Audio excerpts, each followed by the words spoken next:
William Hawkins প্রথম hectare বলে একটা জাহাজে করে 1608 খ্রিস্টাব্দে এসে পড়লেন ইন্ডিয়াতে। তো বলেছে যে সে সময় মুঘলদের এরকম একটা বড় ব্যাপার আর কি।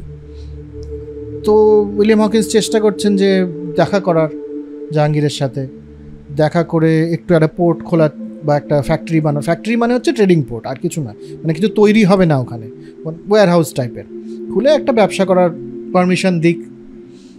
জাহাঙ্গীর একবার দেখাও করে বুঝলেন এ সেমি এডুকেটেড একটা লোক, এর সাথে আমি কী কথা বলবো।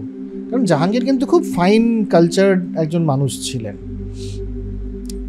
আর এদের পোশাক আশাকের মধ্যে, মানে গরিব দেশ তো, পোশাক আশাকের মধ্যে নেই, আর তো সিল্ক টিল্ক পরা, হ্যাঁ, রত্ন টত্ন দিয়ে সমস্ত সেজে বসে আছে তারা, সব সঙ্গীত ছবি আঁকা এসব নিয়ে কথাবার্তা বলো, তাহলে পরে ব্যাপারটা বুঝি আমি।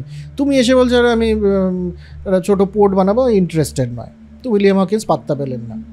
ইস্ট ইন্ডিয়া কোম্পানি বুঝলো যে না, এই শুধু নাবিক দিয়ে হবে না ব্যাপারটা, ভালো কাউকে পাঠাতে হবে।